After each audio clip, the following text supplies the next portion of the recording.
Suddenly, when you're trying to use your Soundcore Anker as a Bluetooth headphone, you find out it's not turning on or not pairing on. So in this video, we're going to try to fix this problem on our Soundcore Anker Life Q20.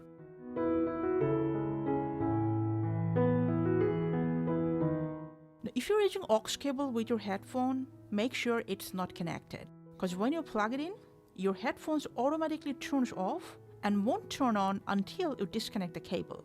If that's not your issue, maybe your battery is drained for a long time. In that case, just leave it on charge for at least an hour. Plug it out and then try to turn it on. If it's still not turning on, don't worry. Might be some minor glitch behind this problem.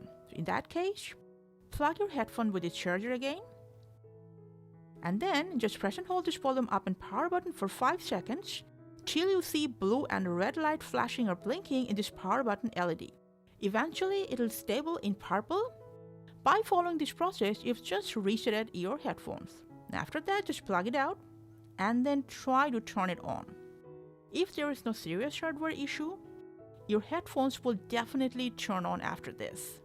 Let us know in the comment section if this video could solve your problem. Thanks for watching.